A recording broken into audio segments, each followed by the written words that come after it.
Thanks so much. That was such a perfect introduction. Jeez Louise. And thank you all for coming, and it's a real pleasure to be here. Many, many years ago, I actually worked here.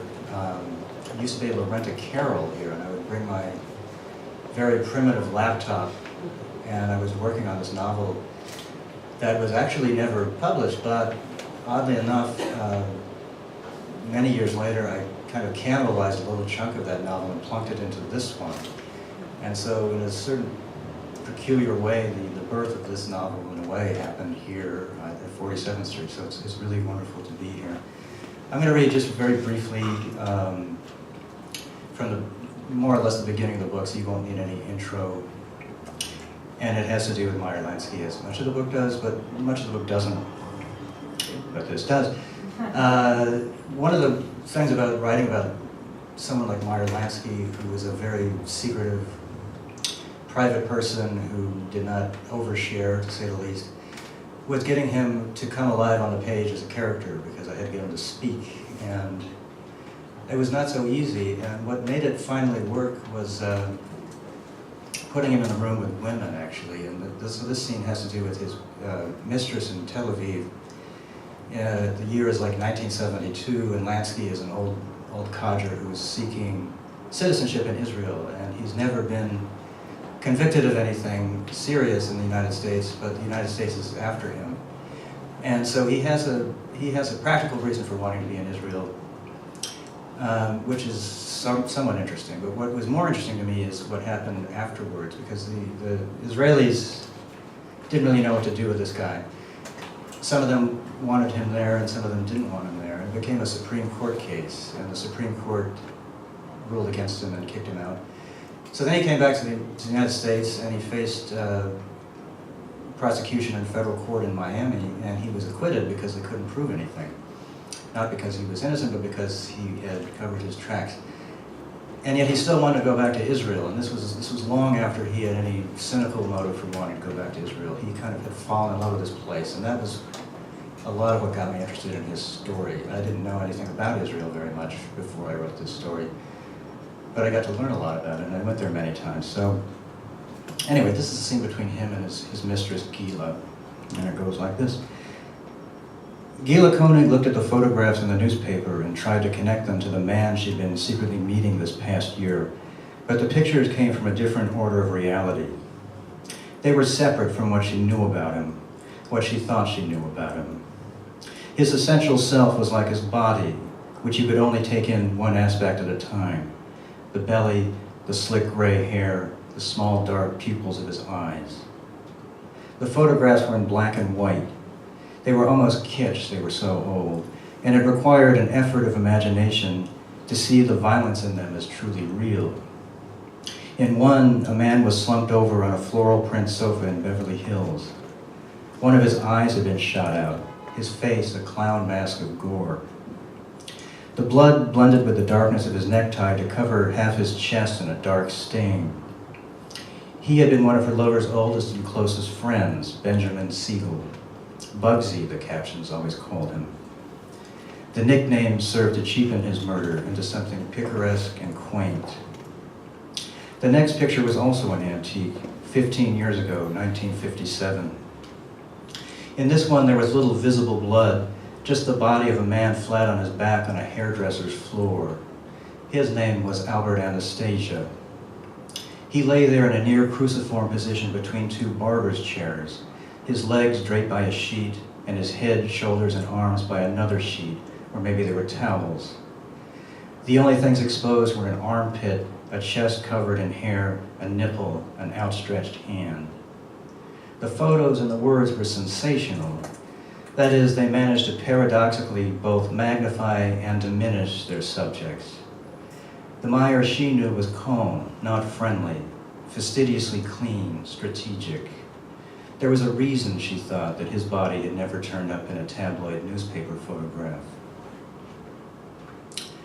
On the ride into Tel Aviv, he noticed that the sidewalks were full of people looking up at the sky. His driver came off Kings of Israel Square, the city hall like an assemblage of cheap building blocks, pigeons in the big asphalt emptiness, and suddenly everything was cast in shadow. Outside the cafes, waiters stood at the edges of mostly empty tables, arms crossed over their pressed shirts. Right on Frischman, past Dizengoff, Ben Yehuda, juice stands, falafel, laundromats, then farther toward the beach, where the concierges had come out of the hotels, peering and twisting, finding it. Crowds of people silently looking up at the sky, not looking at the car, not looking at him. They turned to each other over their shoulders, then went back to watching what was above, then slowly resumed their courses, heads still raised. There was no way to see from the car what they were looking at. "What's happening?" Lansky finally asked the driver. "I don't know," the driver said. "There must be an eclipse, something like that." He spoke fluent English, though with an Israeli accent that at times sounded oddly German. "I read the paper this morning," Lansky said.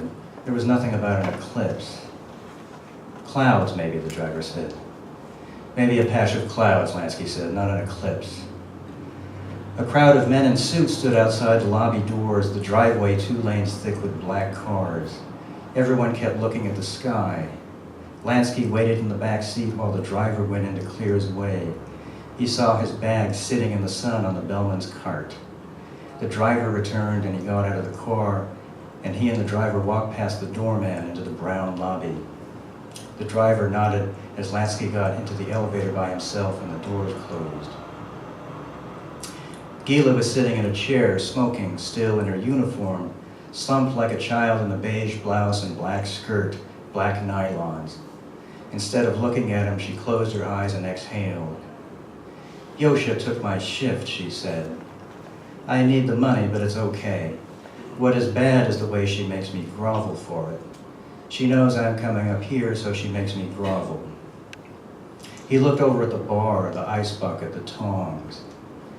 "You shouldn't be begging around like that," he said. "You shouldn't be working here at all." "I should be in Ramat Gan shopping for a new Mercedes. Is that what your wife drives?" He nodded absently or dismissively and walked toward the window. Beneath them was the Mediterranean, Higher Cone Promenade, the beach with its spatter of orange umbrellas, green umbrellas, swimmers standing in the shallows.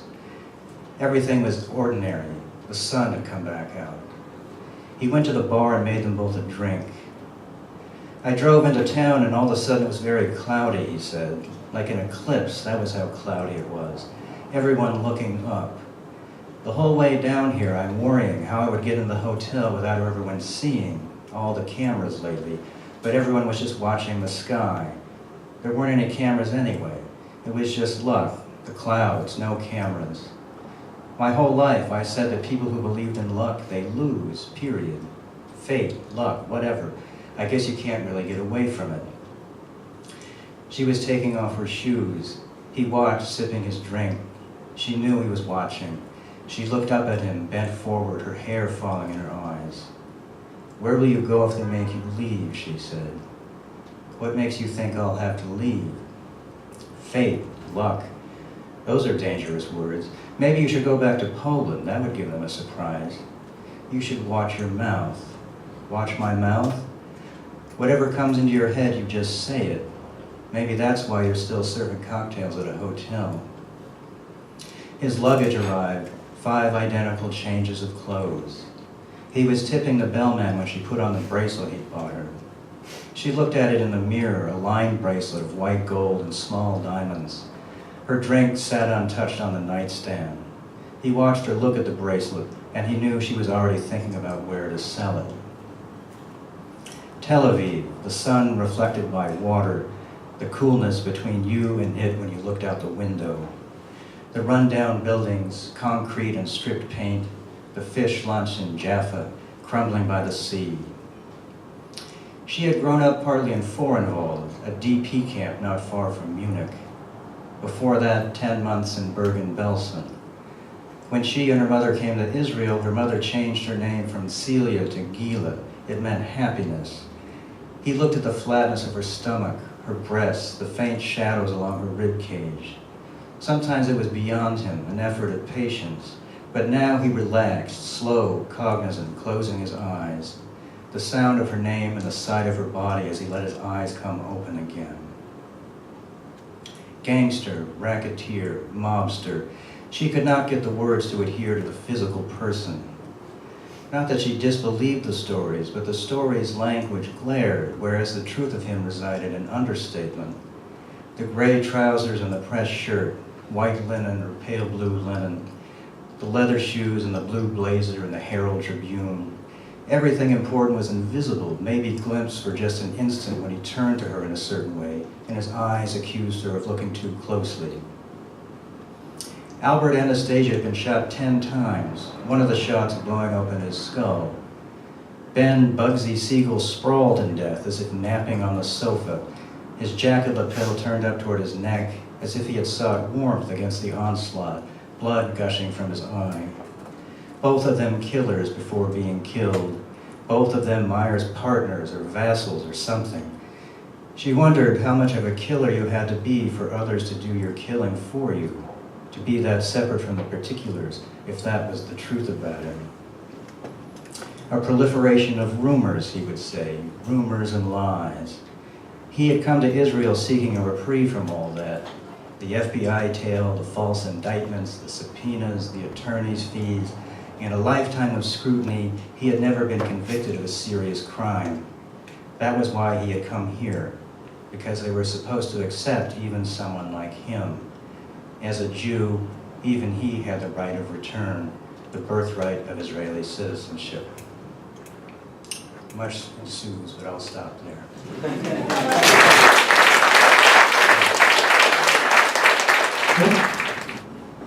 What I'm going to do is ask Zach some questions for half an hour, and then we're going to take your questions for Zach.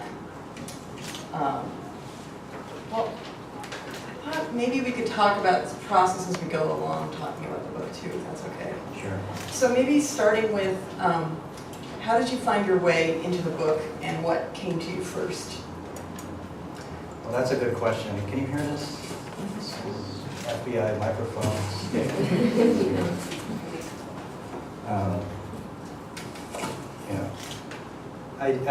It took me a long time. It took me a year to find my way into the book, actually.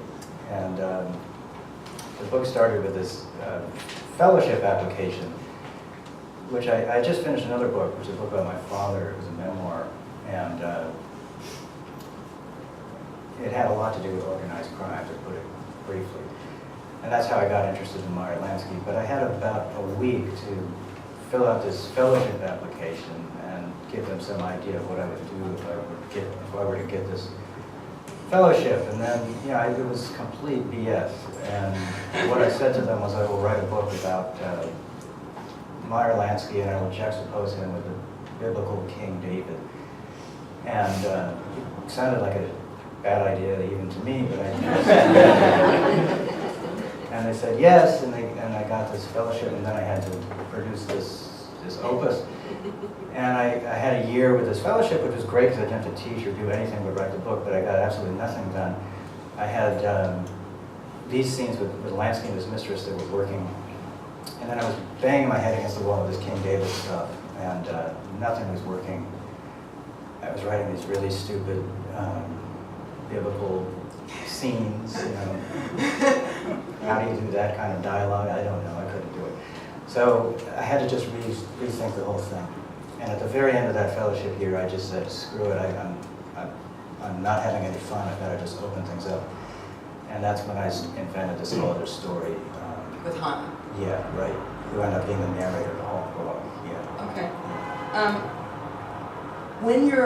I think you described that all makes sense to me. Did you find that what you thought it was about, even when you got to the Hannah part, changed as you went along? And, sort of what was interesting to you, or surprises that came up? Or Yeah, this was the book that changed most over the initial conception. Okay. From the, it ended up being a completely different animal than what I originally thought of.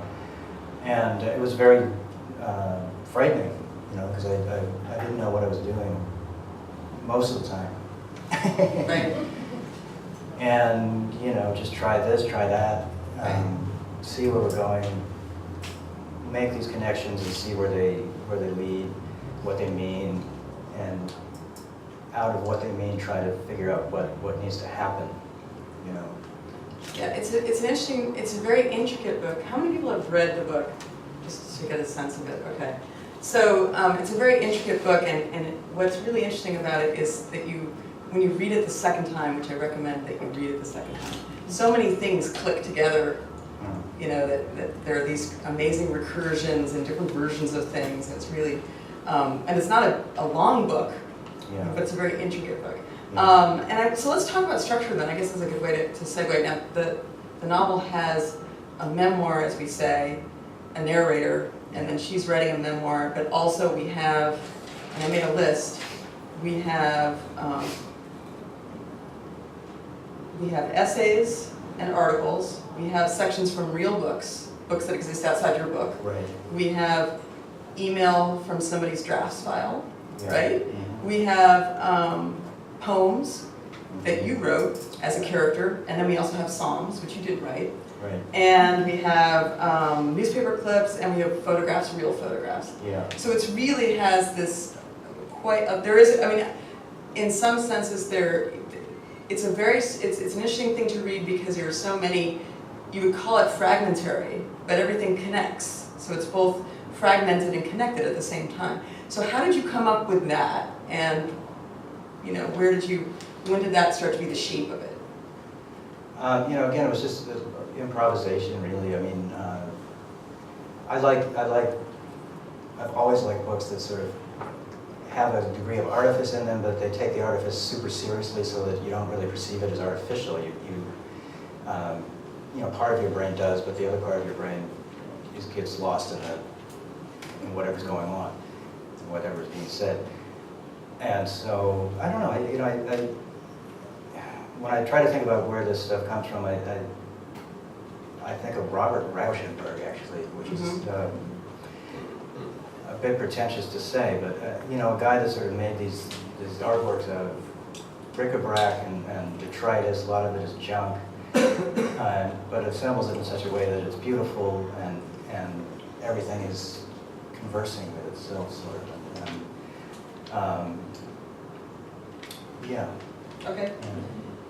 Maybe we can talk a little bit about crime and violence. Yeah. You write a lot about murder and violence and crime, but you don't write in a kind of salacious way about it. There's not dripping blood everywhere. It's just you're interested in the psychology of violence, and I think you say in the book, a character says, this question, why does violence persist and why do we keep thinking that we can fix that, seems to be a central question for you. Yeah. Yeah. And I can imagine also that when you think about when you're going to write about a crime or a crime scene, do you think, I want to avoid a sort of cliche here, or I want to avoid a kind of exploiting this, because you do avoid those things. And I wonder how deliberate that is and how you think you manage that. Yeah, it's well, you know, I mentioned earlier this novel that I wrote here that was never published. It was a big, giant, disastrous thing. It was 600 pages long, and it did all kinds of stuff.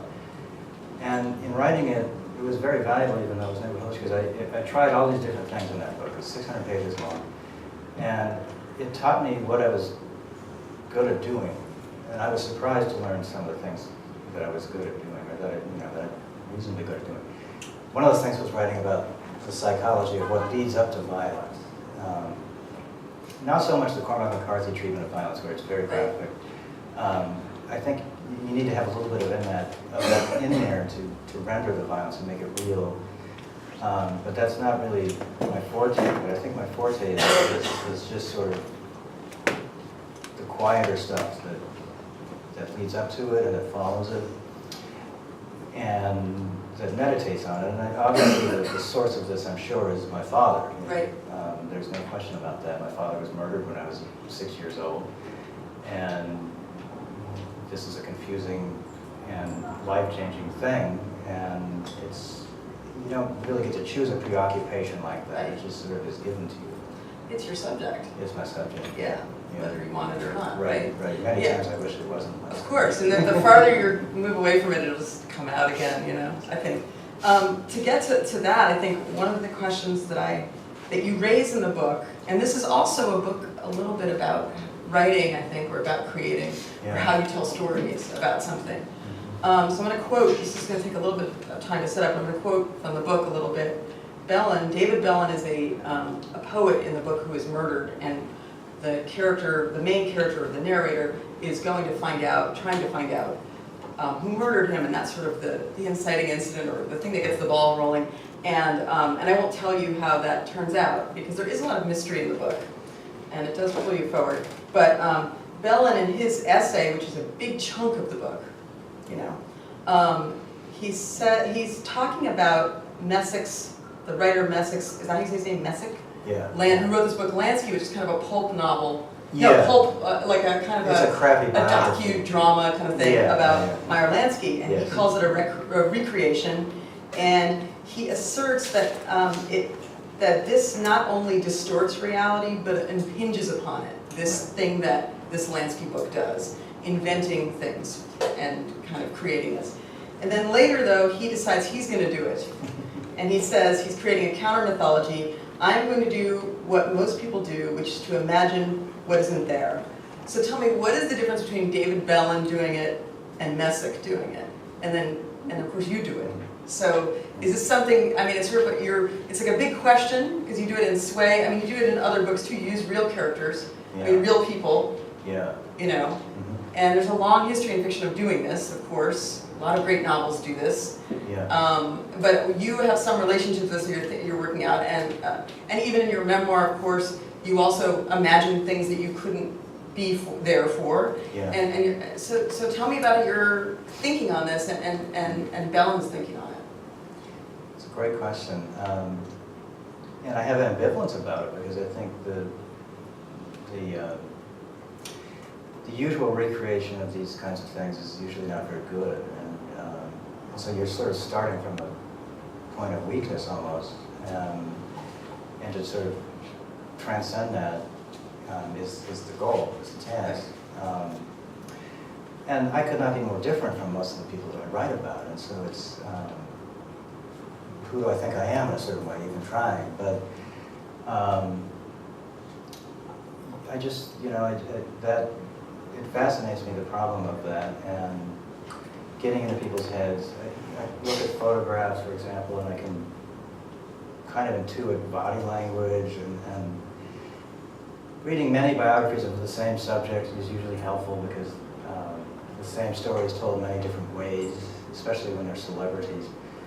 And you just sometimes find some little factoid in there that sheds this other light on everything else, and the whole narrative kind of coalesces, sort of.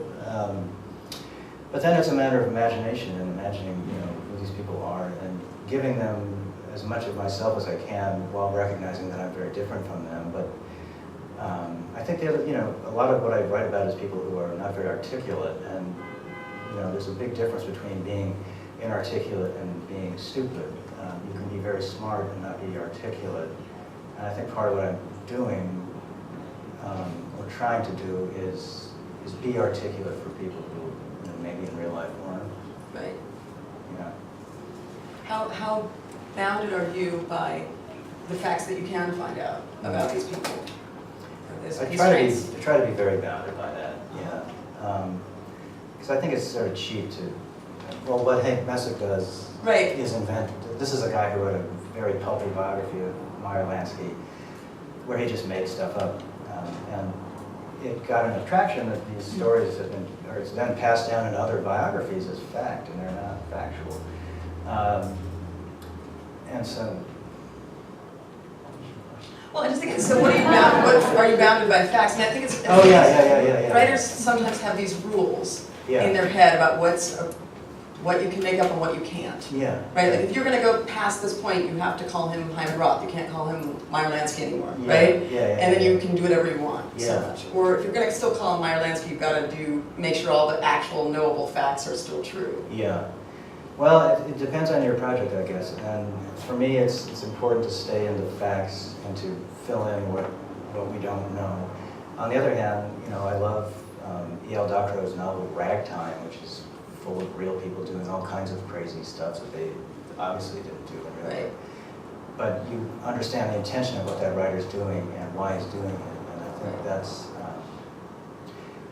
a lot of what it is. For me, I mean, I started doing this with Sway, this novel that has to do with the Rolling Stones and the Manson family, and this filmmaker, Kenneth Anger, who ties together these very violent stories that are very, the truth of that story was very implausible, and so it would have been really counterproductive to embellish the facts for me, because the whole idea was to address the facts and try to make them appear as sensible or you know, as real.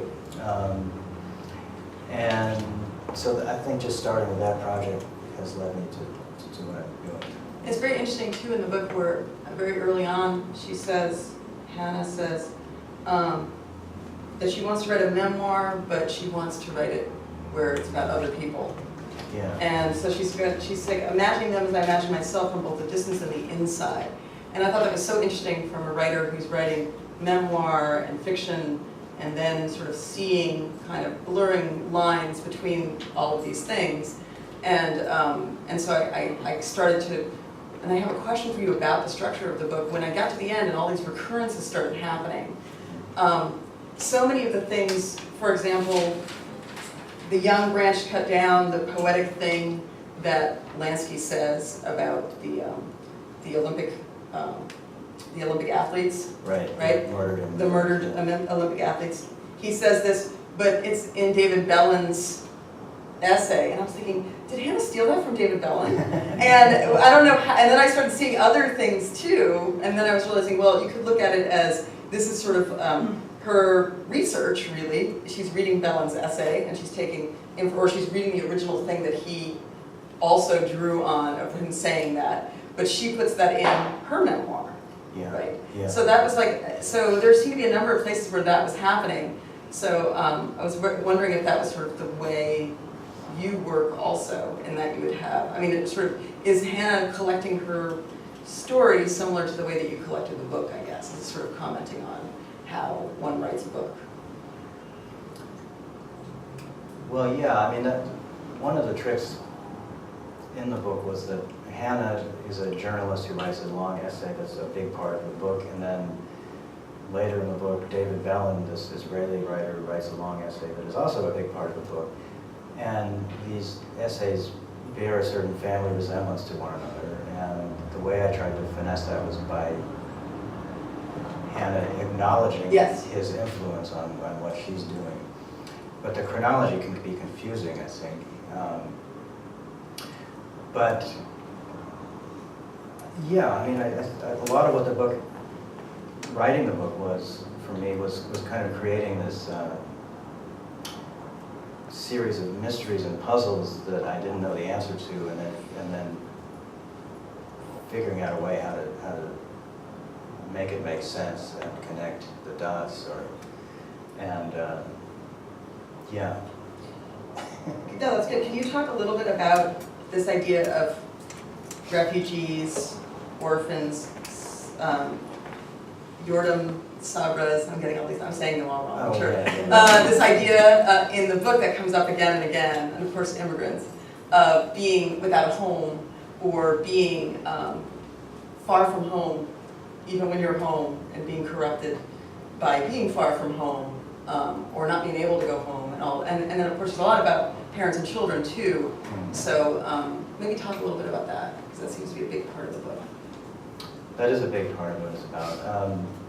You know, Lansky seemed to me immediately the sort of perennially stateless fellow who leaves Poland when he's a kid and comes to New York, where it's rough. It's even worse in New York than it was in Poland, and then he turns to a life of crime that takes him all over the globe. He's in Cuba, he's in Las Vegas, but he's never at home, really. And that struck me as just an interesting metaphor for the Jewish people, first of all, but really for everybody, I think,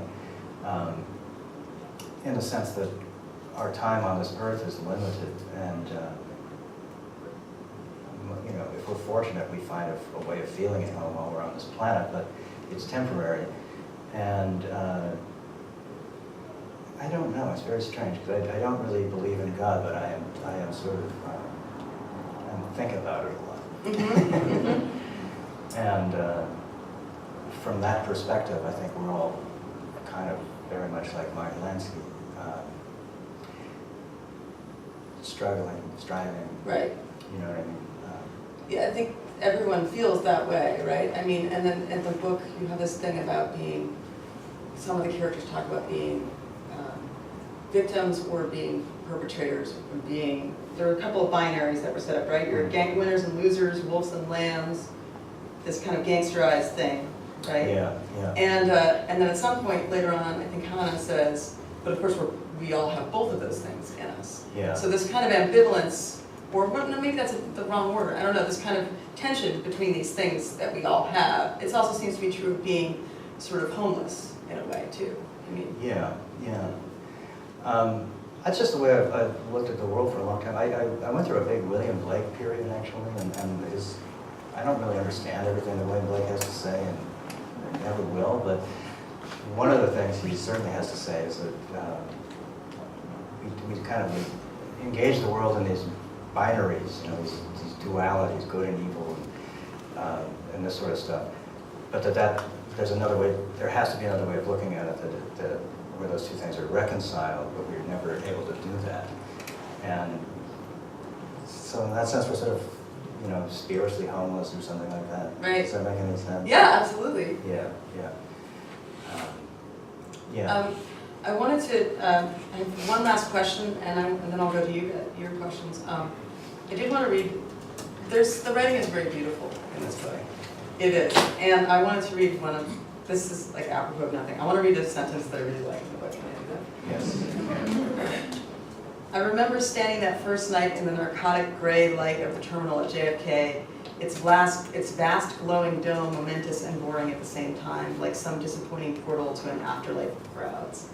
I like that sentence. It's a great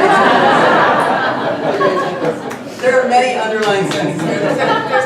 There's a great thing about cliches, and I'm going to paraphrase and like totally destroy it because I can't find it. But it said, you know, if you keep spouting cliches, maybe it's not that you need to find a new way to say it. Maybe you just need to change your life. Your life actually is cliche, and that's the right description for it. But that was really smart. That's such a writer thing to think. You're like, I gotta come up with a new way to say this. Why are you trying to say the same thing everybody's trying to say, right? So that's great. So I guess my last question is that, you know, this Israel is so vivid in this book, and Tel Aviv, and all the neighborhoods, and it's just, you know, I want to ask about that apartment, which I guess is really Meyer Lansky's old apartment. Yeah. And why that's so important in the book, and what that represents. And then I also want to hear about your research in Israel, and how you did that. Yeah. Okay. Well, that was super fun. I mean, I went to Israel a couple of times and did this sort of Meyer Lansky trail and King David trail, and so it takes you to. Oh, and then there's another part of the book that has to do with modern organized crime in Israel, so there was a trail of that too. So Sarah was with me, and we would go to these places in Tel Aviv that, you know, no one goes to. I mean, they're awful places, actually.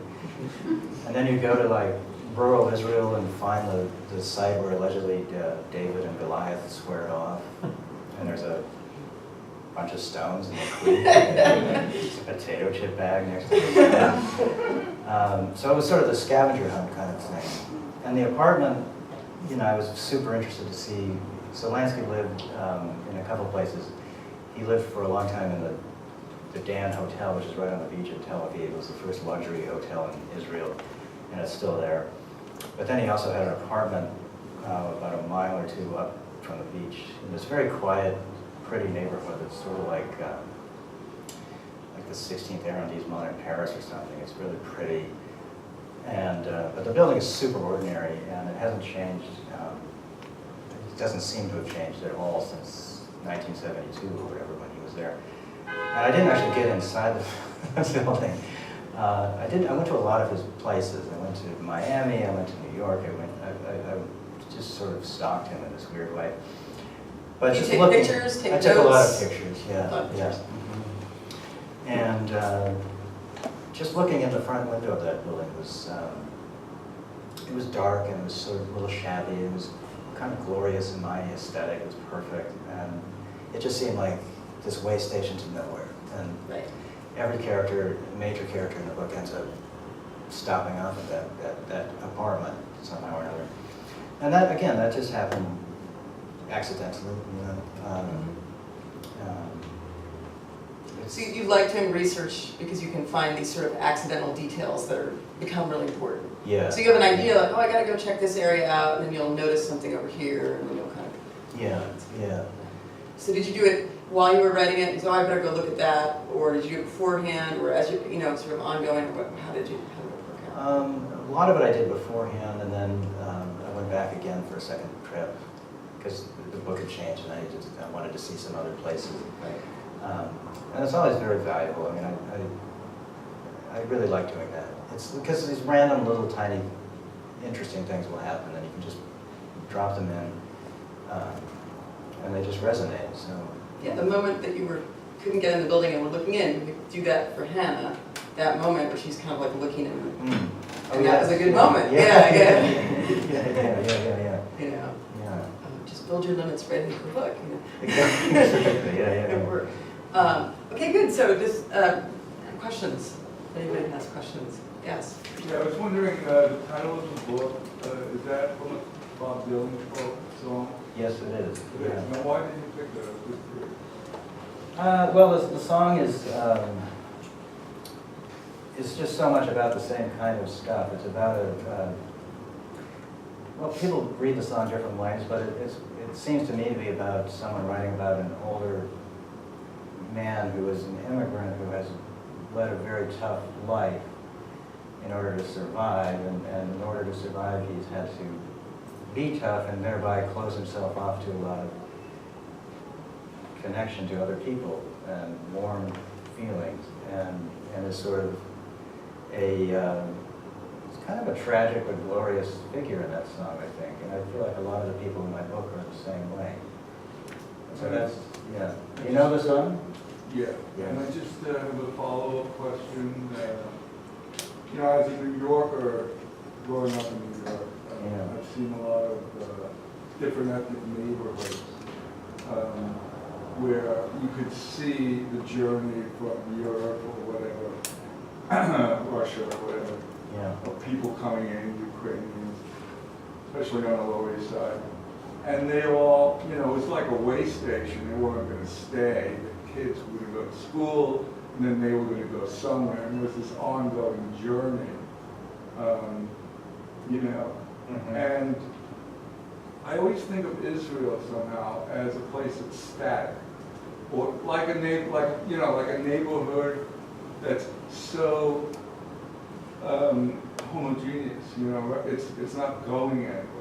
Whereas, you know, these neighborhoods, like the Italian neighborhoods, people want to go places. Do you get that feeling like when a country is so, you know, just one itself, and they call it home, and it's just not moving emotionally or psychologically?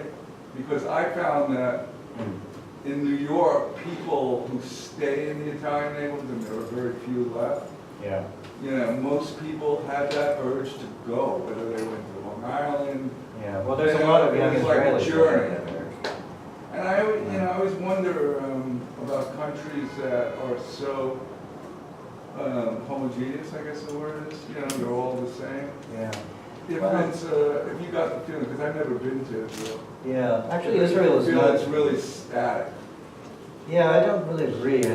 Israel is actually very remarkably diverse, even though, I mean, even within the Jewish part of Israel, it's very diverse and factionalized, because you have Eastern European immigrants, and you have people who came from Iraq and places like that, and you have generations now of people who are there with very different opinions about what's going on and what the future is going to hold.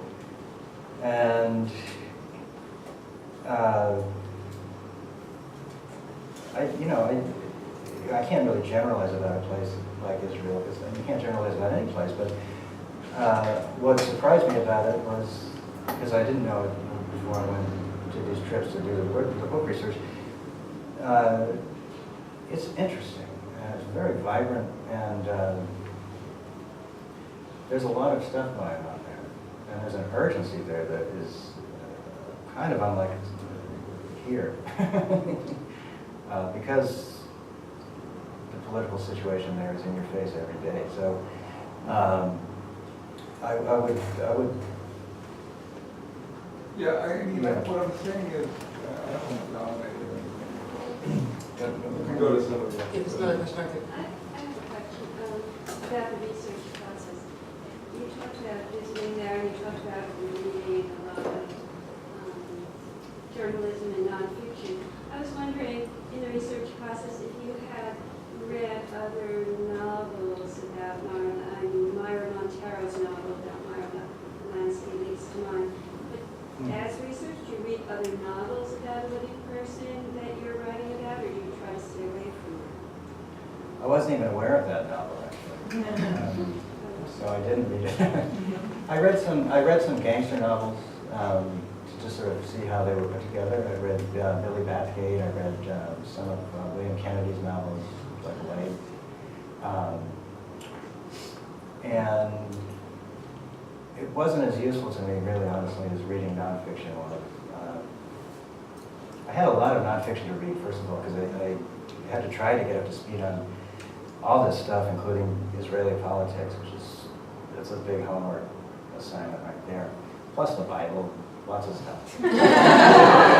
just the Bible, it's really complicated. But what's nice is that it's you wear it lightly in the sense that it's an intense book, but there isn't sort of like a little mini essay about, there's not these polemics in there. It's that everyone in the novel has this background that they've been thinking about these issues. And so it's everywhere, but it isn't sort of whacking you over the head all the time with, I really thought it was extremely well done, yeah.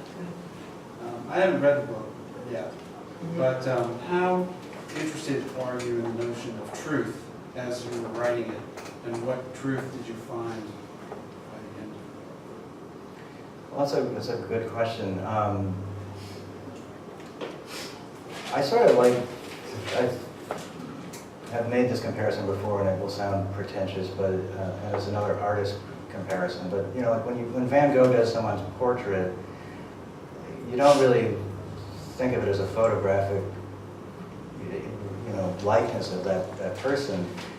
It's based on what they look like, and there's some value added in what he's doing. And I think that's sort of what I'm trying to do. I mean, I just try to be smart. I mean, I really do try that. But there's, the truth doesn't. I'm not sure that such a thing even exists. So, so there are facts, and I try to use those as sort of boundary markers about what I'm allowed to do. But how those facts materialize, so for example, why was Bugsy Siegel murdered? We will never really know how and why that happened.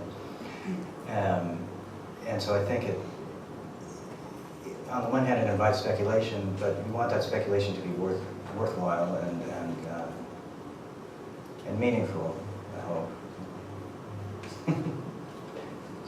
I have two questions. I loved your use of photographs in the book.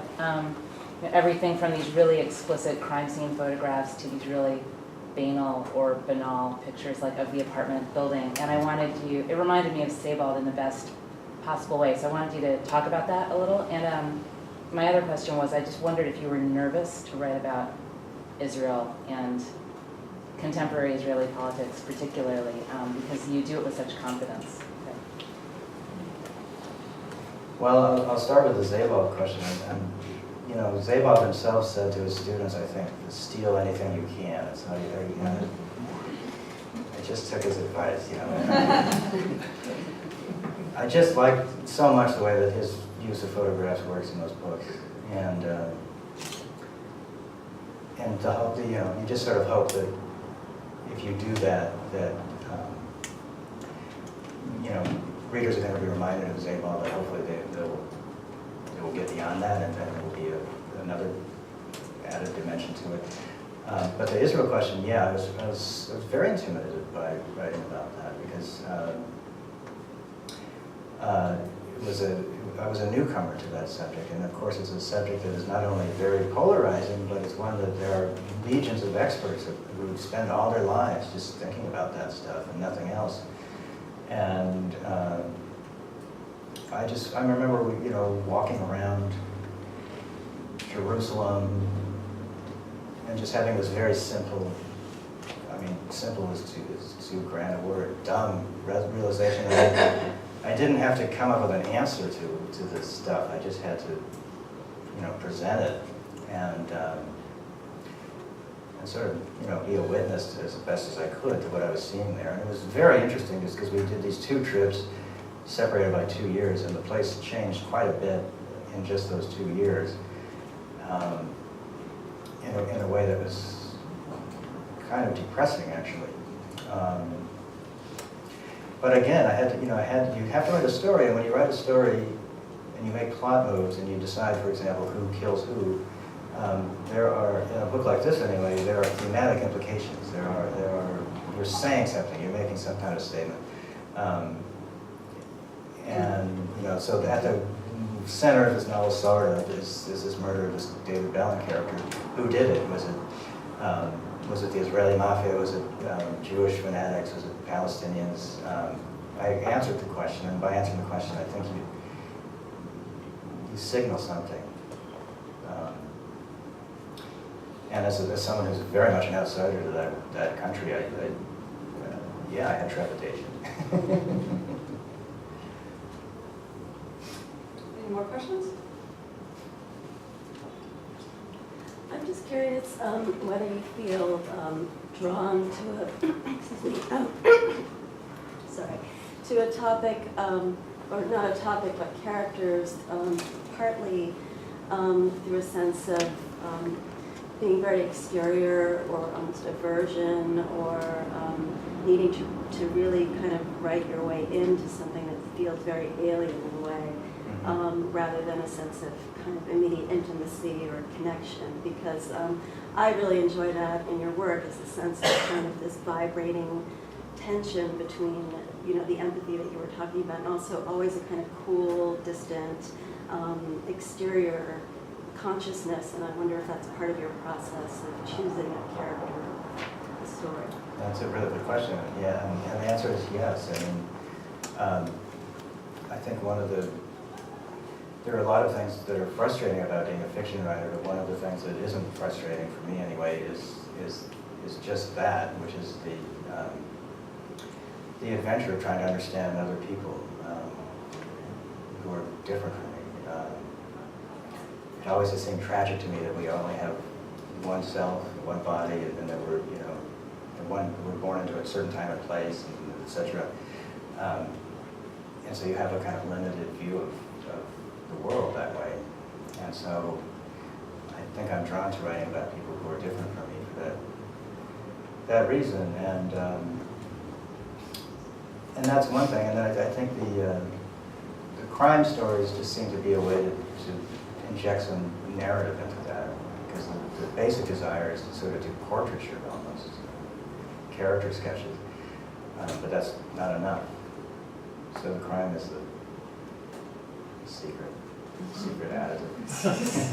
Last question, if somebody has a last question. Anybody? Oh, I do. Just very briefly, what's the, do you find, now this is related to the question about doing all the research in Israel, do you find now that, sort of treading this line between fiction and nonfiction, do you find that people expect you to have more of a position now as an author than you would ordinarily as a fiction writer?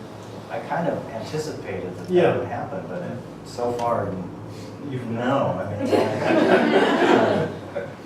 it's really tragic, because I was hoping to get all this outrage. So far, not. I've been carrying around this big book about Israel, which is a very good book, called My Promised Land, by this Haaretz journalist, and I don't need to carry it around because nobody's giving me any questions and I'm not going to back myself up. All right, well, Zach will be signing books over there, and this is it, thanks. Thank you.